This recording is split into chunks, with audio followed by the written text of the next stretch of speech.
I'm the West Coast Bureau Chief in Los Angeles for Nation's Restaurant News. We are a business-to-business publication, and we cover the spectrum of the food service industry. We like to say from McDonald's to the French Laundry. And I'm here today to introduce our next speaker, who comes from the restaurant industry. Danielle-Vona is the Vice President and CMO for Sonic Drive-In Chain, which is based in Oklahoma City. And if you know Sonic like I know Sonic, then you probably also are in a 12-step program for your addiction to cheesy tots. But if not, you should know that Sonic is a nearly 60-year-old brand that has 3,500 restaurants in 43 states. It's known for its great burgers, its extensive beverage program, from the blue coconut slushes to real ice cream shakes. And more recently, they've been driving traffic with a new line of hot dogs, specialty hot dogs. And of course, food is delivered to your car by skating car hops. Danielle joined Sonic in July 2010. Before that, she had many years of experience in the beverage sector, including 11 years with PepsiCo, where most recently she served as Vice President of Propel Brand Marketing. And she also worked in Pepsi's soft drink portfolio on juice and dairy, all of which no doubt proved beneficial to her experience at Sonic with its beverage emphasis. So, in fact, Sonic has tapped into the mindset of snack-loving millennials, as we've been talking about today, with its beverage program and their happy hours. But I'm going to let Danielle tell you about that. So here she is, Danielle.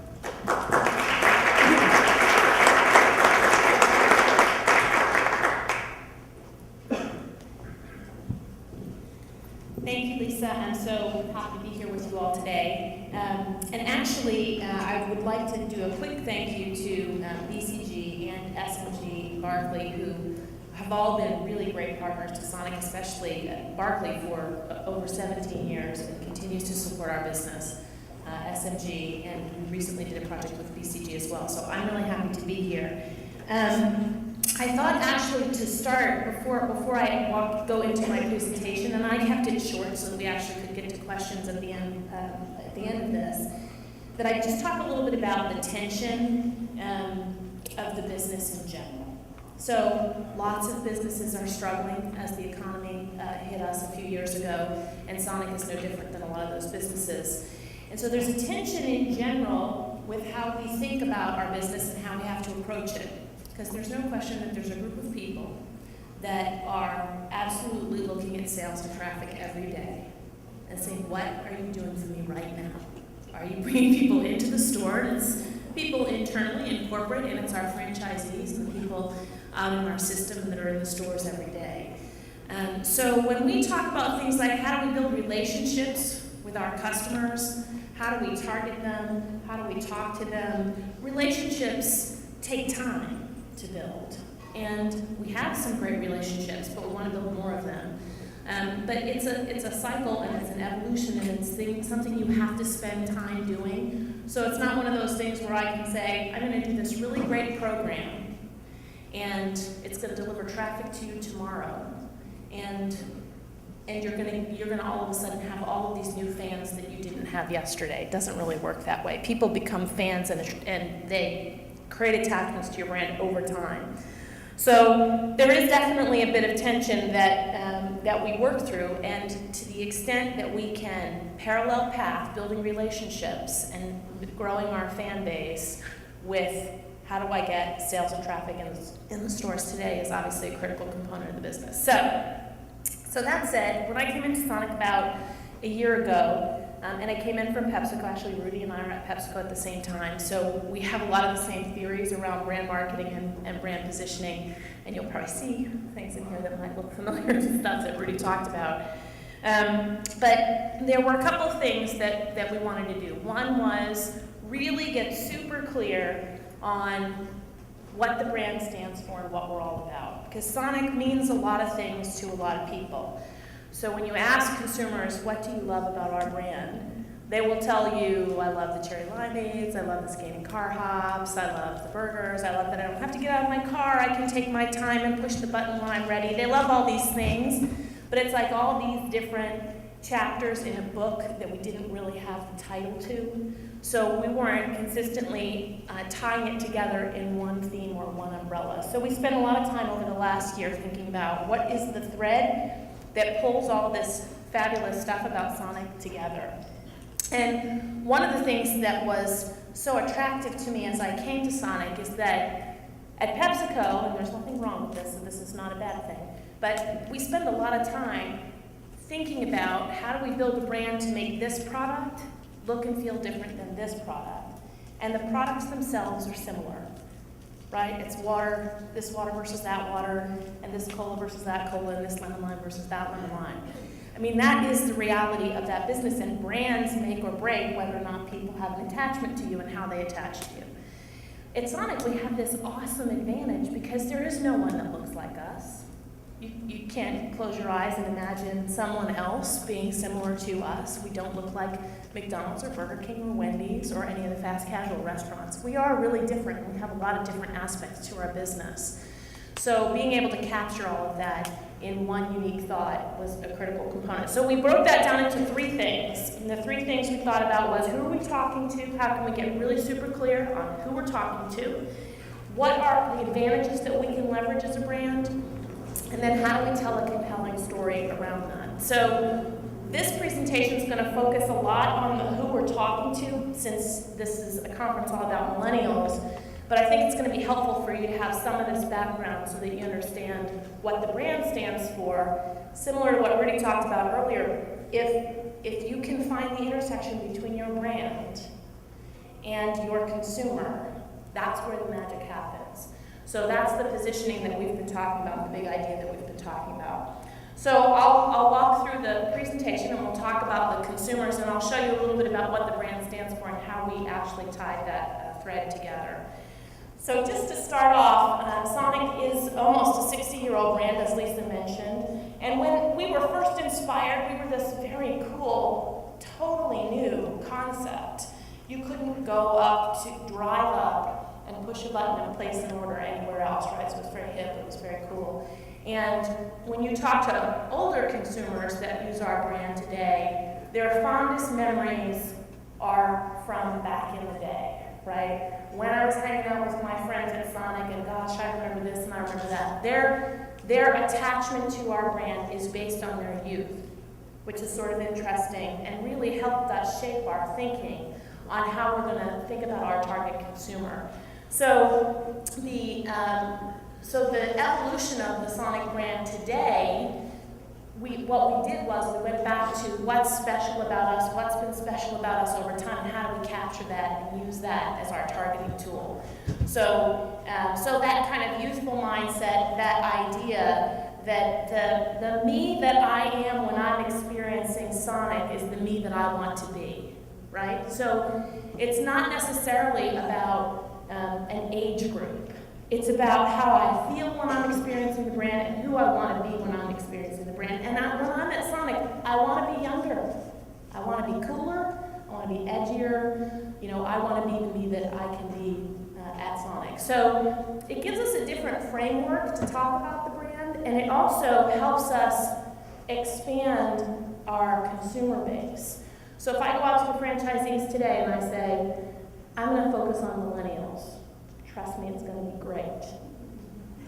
They will say, hey, just a minute, right? I have all these people on my lot coming every day, and I know they are not millennials, and you're leaving all these people behind, and this is a bad idea. But when I say to them, no, actually, I'm going to target people that think like millennials and that have common attributes to millennials, and they have the same mindset as millennials, and it expands our target group, and it's now this big instead of this big, that is much more exciting to them. So really, we started with who are the people that love us today. So in our own customer base, who are the people that love us today, and how do they think? And then we'll talk about how we layer in the millennial work. So we looked at this space and said, there's 2 vectors, if you will. One is the people that absolutely love us. They already love us for a variety of reasons. And the other is millennials. And people have talked about this over the course of the morning. They are huge QSR users. They're heavy users of the category. They are an important group for us. And if we don't create affinity with them now, we're not going to get them later. So we need to be able to be shaping the experiences today for tomorrow. So we have this intersection, and we're thinking about, okay, so what's this target look like between these two? We also looked at what's unique about us. We have really creative food. People will talk about the variety and the creativity of our menu, which is very unique relative to other people in the category. So the cherry limeade is a great example. Our new hot dogs are great examples. Breakfast burritos with all kinds of fun stuff in them, great examples. Our blasts, our Texas toast. So menu items that are considered to be very creative. We did some consumer work in Dallas, and there was a woman there, and I tell this story often just because I love to tell stories about what consumers say, since they are the most insightful people that we know. And we talked a lot about how our food is different, and you can kind of get your food however you want it at Sonic. It's made for you right there. It's made to order, so when you order it, they're making it right at the moment. And so if we had this positioning that said you can have your food any way you want it at Sonic, is that interesting to you? Is it compelling? And if it is, how is it different from like Burger King? Have it your way. And so this woman in one of the groups said, well, it's definitely different, because at Burger King, it's all about what you take off. And at Sonic, it's all about what you put on. And I was like, oh my God, that's fabulous. I'm writing that down. I'm going to use it in every presentation. And I've been pretty successful. My team over there can tell you I use this in every presentation. So it's such a great quote, right? At Sonic, it's all about what you put on and how you can get creative with your food. So we have this really interesting dynamic with our menu. We also have a really creative personality. That personality was built over a long period of time, thanks to our partners at Barclay, and it is a very creative brand. And the work that we've done has been creative. Our personality is kind of quirky, it's fun, and it's creative. And so at the bottom, some of these pictures at the bottom, one is a drink, a Halloween drink promotion that we did last year. And that work actually is all about mixing up the flavors of your beverage and creating like these monster fruits, which was just fun. And then the picture on the bottom right is a program we do called So You Think You Can Skate, which is literally a skating contest for our car hops that we do every year. It's really fun. They are amazing, and when you see these kids. One of the most interesting things about this connection is that millennials are who works for us, and they're who touch our customers every day. So the majority of the people that work at the drive-ins are the perfect picture of the people we've been talking about all morning. So we have very creative food, and we have this really fun, creative personality. The whole experience is creative. It gives people a sense of energy. It's totally different than anything else that you'd see. So what I have here is our manifesto. So this is basically taking our brand positioning and putting it into words and pictures. So it's not an ad. But it does give you a sense of how we're thinking about the brand, how we want to pull it together, what it means. And you're going to see and hear words in here that are familiar from the last day and a half, because we've really looked at it as this intersection between our Sonic lovers and millennials overall. So let me play this for you. It's a pretty awesome truth about life. We're all born creative, pre-wired and ready for a life filled with inspired acts of originality. But then something crazy happens. We're told to turn in our finger paints for number 2 pencils and to please not play with our food. And like a dash of salt to the wound, we soon find ourselves in a world filled with cookie-cutter neighborhoods, riddled with fast food chains cranking out form-molded burgers topped with sad little squirts of ketchup. Yes, it would seem our country is facing a crisis of creativity, to which we at Sonic reply, oh really? Why can't a fast food chain be a champion of creativity? Truth is, we're better equipped than any other chain out there to help bring it back. From our made-to-order menu, to servers on skates, to our limitless custom fountain drinks. place of deliciously invented foods that always invites customer reinvention. Chicken club toaster, Pepperoni with Fritos on top. grilled cheese with jalapenos, and bananas. Sure, our roots are in the 50s, but our aspirations have us poised to transform the drive-in experience from a relic of the past to a harbinger of the future. We'll invite Americans everywhere to play with their food. We'll invite them to make Sonic their own by letting them add their own ideas in ways that will revolutionize the fast food industry. Why? Because we believe the world would be a much better place if people felt more creative. And at Sonic, we've only just begun doing our part as the world's most creative place to eat.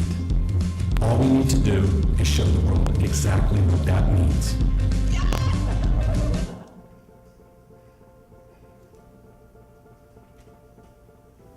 Okay, so that gives you a sense of the brand positioning. That's basically how the brand comes together with something relevant for the consumer, and the word creative, I mean, I should have done a count to see how many times it's come up over the last day and a half. It's come up a lot, especially in relation to this target group. So because we have this really interesting personality, creative food, and we have consumers where we know that's important to them, that's the space that we've picked to be our intersection point. Our big idea that can help us talk about all the fabulous things about Sonic in one, with one thread that kind of pulls it all together. So our inspiration, our center of gravity is all about feeding creativity. And I love the term feeding creativity because it's got that food aspect to it, but it also is about what happens with your customers and your consumers as you, and how you can engage with them in a unique way. So once we sort of landed on this space and said, you know, this is really interesting, we like this, what could we be doing with it? We went back and did some double checks and said, is this relevant? Is it relevant to our brand? Is it relevant to our customers? And so this slide shows you, this is all Sonic customers. So this is not millennials, this is all of our customers.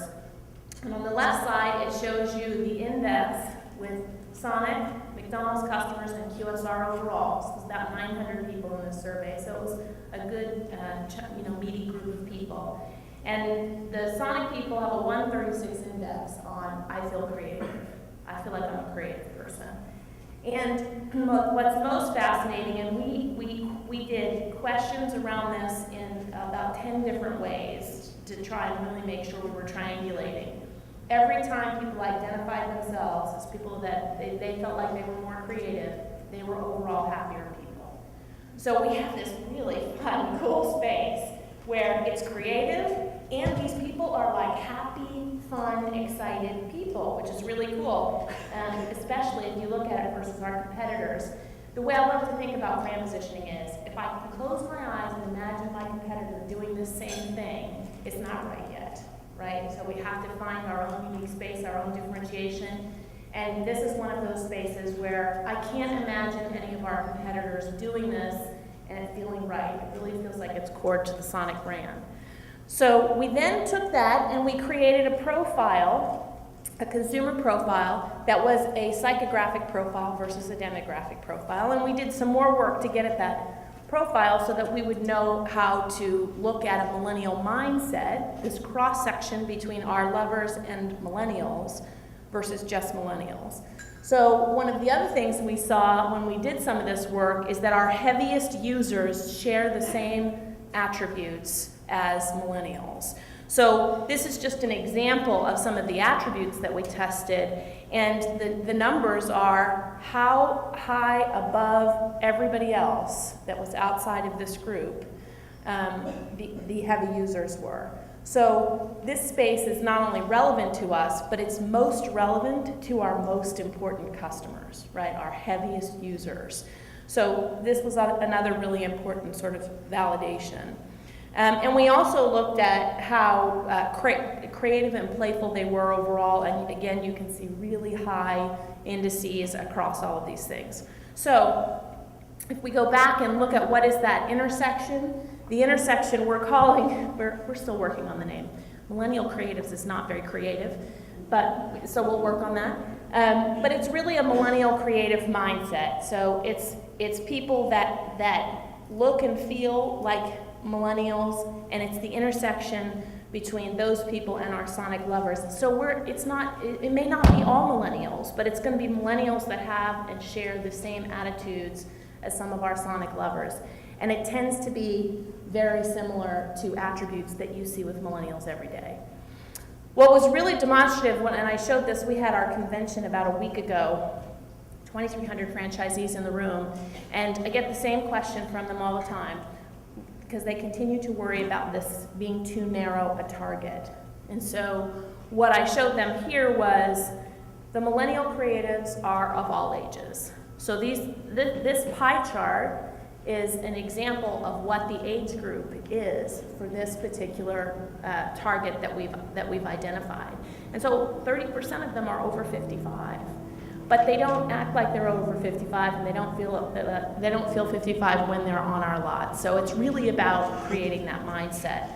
And these 4 attributes at the top, expressive, social, adventurous, and influential, again, words we've heard a lot over the last day and a half, but these are probably the epitome of describing these people, their behaviors, and their attitudes. And it really helps us think about how we want to market to them. So the final intersection of this is the millennial creative mindset, actual name, TBD. So the next thing I want to show you is a video that we put together for the convention that just really is a snapshot into these consumers and what they look like to give you a sense of what this group is all about. Our fans are a youthful, energetic, and creative bunch. They have a millennial mindset, a youthful state of mind that spans all ages. They are original, expressive, and fundamentally social. These people are originals.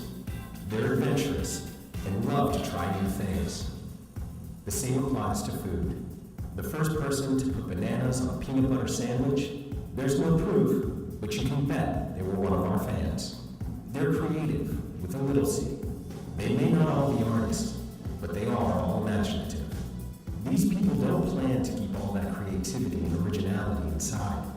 They're romantics who see the world just a little differently and get a thrill of letting that creativity shine. They sing in the shower. They hardly ever follow the recipe. And they've been known to let it go on the dance floor, even if they could benefit from a few formal lessons. These are the kind of people who make a party a party. Playful instigators that are good at getting others to break out of their ruts and try new things. To them, food tastes better with others to share it with. And if they try something amazing, they're much more likely to share their opinion with their friends. Our target is a youthful bunch, comprised of fun, creative lovers of fast food. They're original, creatively expressive, and playfully social. And this is how they Sonic. So that gives you a sense of how we're thinking of that mindset. If you close your eyes and didn't see the pictures of different ages in that video, you would think we were playing really a millennial video, because that's what it's all about. But you can see from there that it is a variety of people, it's just about how they think. And one of the things that struck me over the last day and a half is we've been talking a lot about different attributes of millennials, and Hans and I, Hans is our VP of Insights at Sonic, made this comment to me that some of the things we're talking about are really about their life stage. And so what's more interesting to us at Sonic is to get beyond their life stage, the points where they're trying to figure out who they are and all that, and find something that's common to us that we can be relevant and interesting. And so this space of creativity and using their mindset and their psychographic is a much better space where our brand can be relevant to this target group. So we're really excited about this space. We also know that this group is actually 41% of them are past QSR, users of QSR, and it's a big group. So just like millennials are a big group, the millennial creative mindset group is a big group.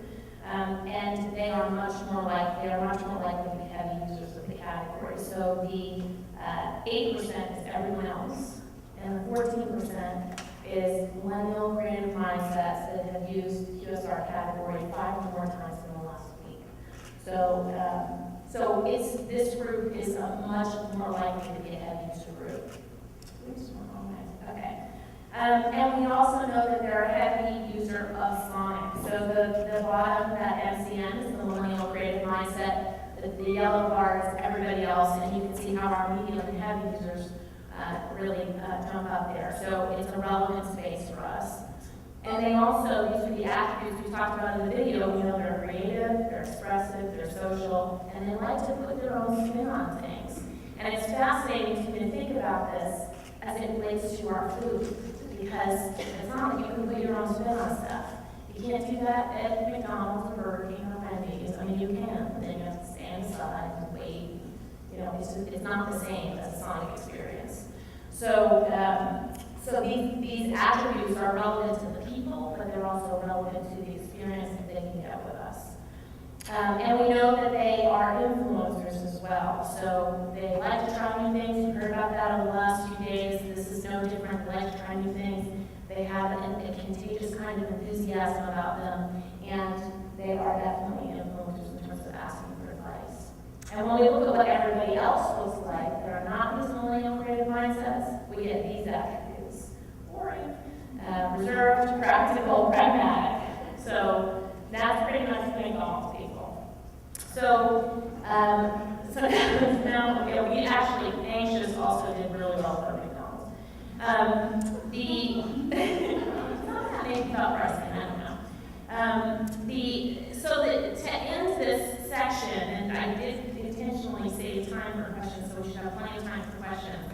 To end this section, I have a video that is a 60-second spot that we created.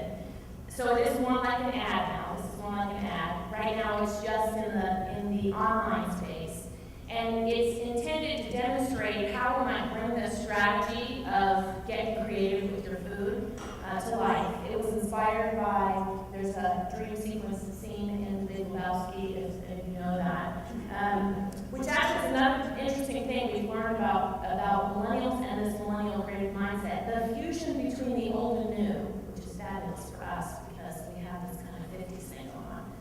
The fusion between old and new is totally relevant and interesting to them. And the way they think about brands and characters and products and music, the fusion of that is fascinating. So while many of you may not know The Big Lebowski, you'd be surprised at how many of the young people today know music and movies that you wouldn't necessarily expect them to appreciate.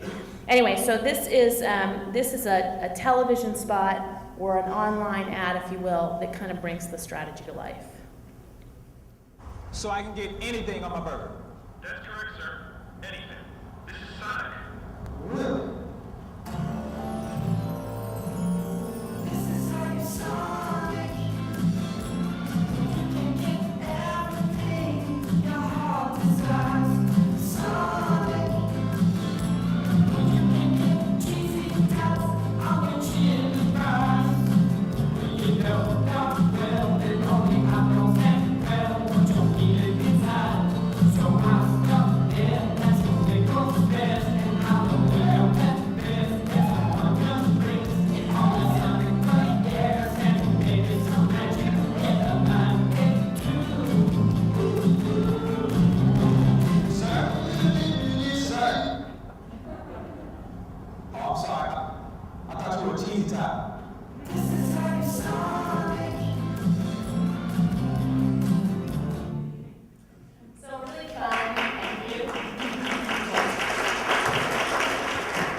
So that ad actually tested really well. What's interesting about it when we talk to consumers about it is, they can't stop singing the song. It's stuck in their head. It has all these wonderful mnemonics that you want as a marketer people to be remembering. So, and it really delivered on the message of you can get creative with your food. So that's how we're thinking about our strategy. And the title of this presentation was Millennials. It's a mindset, not a demographic. And so it gives you a little flavor behind how we're thinking about the brand and the products and the target.